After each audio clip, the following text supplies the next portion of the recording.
আজ আমরা হাজির হয়েছি কলকাতা ইতিহাসের এক গুরুত্বপূর্ণ অধ্যায়ের সামনে, আলিপুর জেল মিউজিয়ামে। এই জায়গাটি শুধু একটা পুরনো জেলখানা নয়, বরং ভারতের স্বাধীনতা সংগ্রামের অনেক অজানা কাহিনীর সাক্ষী। এক সময় এখানে বন্দী ছিলেন নেতাজি সুভাষচন্দ্র বসু, বিপ্লবী বাঘাযতীনের মতো আরও অনেক স্বাধীনতা সংগ্রামী। এই দেওয়ালগুলোর প্রতিটিতে লুকিয়ে আছে ব্রিটিশ শাসনের বিরুদ্ধে লড়াইয়ের চিহ্ন। আজ আমরা আপনাদের সাথে ঘুরে দেখাবো সেই কারাকক্ষ যেখানে বিপ্লবীদের আটক করে রাখা হতো, সেই ফাঁসির মঞ্চ যেখানে অনেক বীর শহীদ হয়েছিলেন। বন্ধুরা, যদি ইতিহাস আপনাকে রোমাঞ্চিত করে, যদি বিপ্লবীদের আত্মত্যাগের কাহিনী আপনাকে অনুপ্রাণিত করে, তাহলে এই ব্লগটি কিন্তু না স্কিপ করে দেখতে থাকুন। Hello Kolkata, welcome back to my channel the Bong Scout. আর আজকে প্রজাতন্ত্র দিবস, আজকের মতো এই স্পেশাল দিনটাকে আরো স্পেশাল করে তোলার জন্য আমরা ভাবলাম একটা কোথাও যাওয়া যাক। ওই জন্য আমরা যাচ্ছি আলিপুর মিউজিয়াম। তো চলো তোমাদেরও দেখান। এখন আমরা এসে গেছি দক্ষিণেশ্বর মেট্রো স্টেশনে। এখান থেকে কবি সুভাষগামী মেট্রোতে চড়ে যতীন দাস পার্কে নামতে হবে। আমরা এখন আছি যতীন দাস পার্ক মেট্রো স্টেশনের 3 নম্বর গেটের সামনে। এদিক দিয়ে সোজা যেই রাস্তাটা যাচ্ছে, গিয়ে তোমাদের ওই পারে যেতে হবে, ওই ফুটে ক্রসিংয়ে পার হয়ে ওখান থেকে অটো আছে বা হেঁটেও যেতে পারো তোমরা। তো চলো যাওয়া যাক।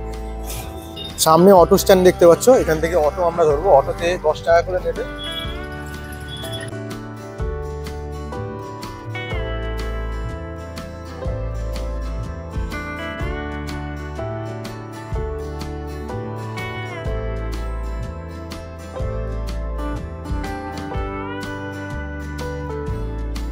আমরা এখন অলরেডি চলে এসেছি আলিপুর মিউজিয়ামের সামনে। ওখানে দেখতে পাচ্ছ টিকিট কাউন্টার, আর এদিকে সামনে একটা কফি হাউস আছে, আর এটা এন্ট্রি গেট। চলো তোমাদের দেখাই। কাউন্টারের ঠিক অপোজিটেই রয়েছে এখানে পার্কিং এর স্লট, পার্কিং এর স্পট রয়েছে। এখানে 2 হুইলার আছে, 4 হুইলার আছে, সবই পার্কিং করা অ্যাভেলেবেল আছে এখানে। আমরা টিকিটটা কেটে নিয়েছি, তো চলো ভেতরে যাওয়া যাক। আলিপুর মিউজিয়ামের কখন থেকে কখন খোলা থাকে, লাইট অ্যান্ড শো এর পুরো ডিটেলস এখানে দেওয়া আছে। এখানে এন্ট্রি ফি 30 টাকা, আর লাইট অ্যান্ড সাউন্ডের জন্য 100 টাকা করে ধার্য করা রয়েছে প্রবেশ মূল্য। এখানে ম্যাপ দেওয়া রয়েছে ভেতরে খোঁজার সুবিধার্থে। প্রবেশদ্বারে ঢুকেই কিছুটা এগিয়ে গিয়ে বাঁদিকে চোখে পড়বে লাগেজ রাখার জায়গা।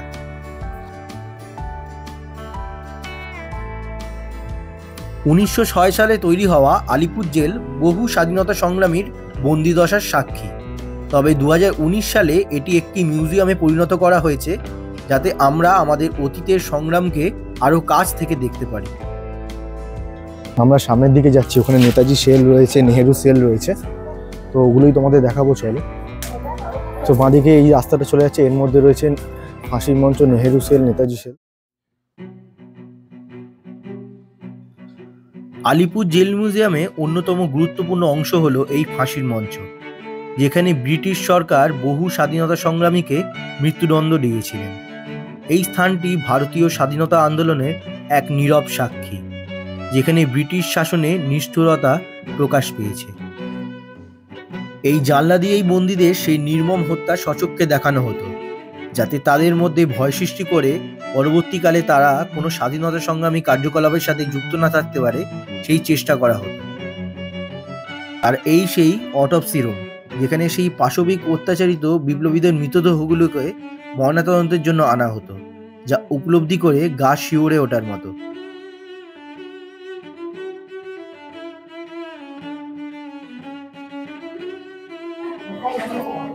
এখানে দীনেশ গুপ্তকে রাখা হয়েছিল 1911 থেকে 1931। দীনেশ গুপ্তকে এখানে রাখা হয়েছিল। আচ্ছা,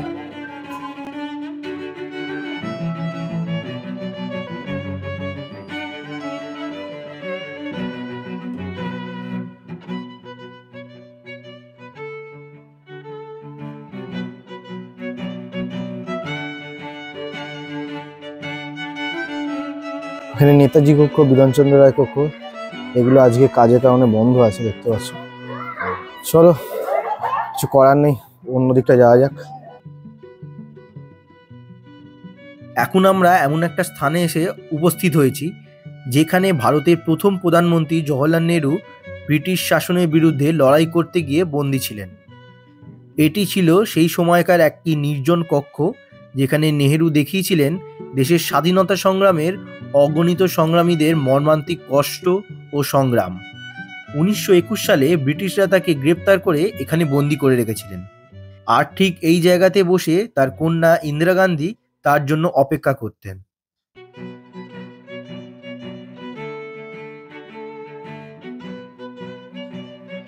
এটি শুধুমাত্র পুলিশের ইতিহাসই নয়, বরং শহরের অপরাধ ও তদন্তের বিবর্তন গল্পও বলে। যদি আপনি ইতিহাস, অপরাধ তদন্ত বা পুলিশের কার্যক্রমে সম্পর্কে জানতে চান, তাহলে এই গ্যালারিটি আপনার জন্য এক আদর্শ স্থান। জানা অজানা অপরাধ তদন্তের গল্প, কলকাতার উল্লেখযোগ্য কিছু রহস্যময় অপরাধ ও তার তদন্তের কাহিনীও এখানে তুলে ধরা হয়েছে। ব্রিটিশ আমলে আন্দামান সেলুলার জেলে যারা বন্দী ছিলেন, সেই বন্দি দশার প্রতিটি মুহূর্তগুলোকে এখানে তুলে ধরা হয়েছে। তারা কোন পোশাক পরে থাকতেন, কিভাবে থাকতেন, এমনকি ব্রিটিশ পুলিশ তাদের উপর নির্মম অত্যাচার করত, সেই সব কিছু এখানে আসলে আপনারা দেখতে পাবেন। এমনকি 300রও বেশি বাঙালি স্বাধীনতা সংগ্রামীদের এখানে বন্দি করে রাখা হয়েছিল। তাদের উপর চলত অকথ্যভাবে অত্যাচার। এরপর আমরা চলে এলাম কাজী নজরুল ইসলাম সেলে, যেখানে তিনি থাকতেন। 1922 সালে অ্যান্টি ব্রিটিশ রাইটিংসের জন্য তাকে আলিপুর জেলে নিয়ে আসা হয়েছিল।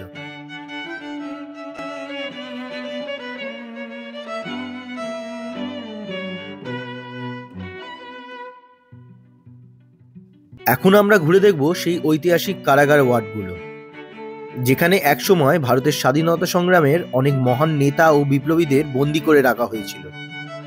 এই ওয়ার্ডে থাকা কক্ষগুলোর মধ্যে বেশ কিছু কক্ষ এখনো সংরক্ষিত করে রাখা হয়েছে, যেখানে তৎকালীন বন্দীদের ব্যবহৃত জিনিসপত্র, চিঠিপত্র ও ঐতিহাসিক নথিপত্র সংরক্ষণ করে রাখা হয়েছে।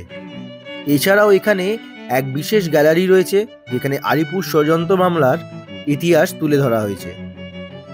বর্তমানে আলিপুর জেল মিউজিয়ামে এই ঐতিহাসিক ওয়ার্ড পরিদর্শন করা যায়, যেখানে দর্শনার্থীরা সেই সময় বন্দীদের কষ্টকর জীবনযাত্রা ও স্বাধীনতা সংগ্রামের বিভিন্ন ঘটনার বিবরণ দেখতে পান।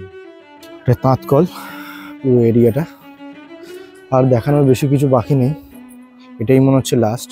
চলো দেখে নেওয়া যাক।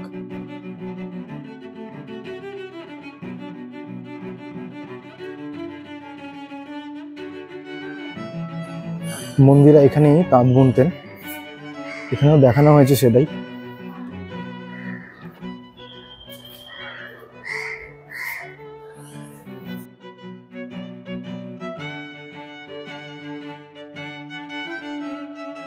এটা কফি হাউস দেখতে পাচ্ছ উপরে ফ্লোরে, এখানে সেটা এন্ট্রি গেট। আমাদের তাঁতকল দেখিয়ে শেষ করলাম। ভিডিওটা তোমাদের কেমন লাগলো তোমরা অবশ্যই জানিও, আশা করি ভালো লেগেছে। তো ভিডিওটা তোমাদের ভালো লাগে লাইক, শেয়ার, কমেন্ট করতে ভুলো না, চ্যানেলটাকে সাবস্ক্রাইব করো। নেক্সট ভিডিও আবার খুব তাড়াতাড়ি আসছে, দেখা হবে খুব তাড়াতাড়ি।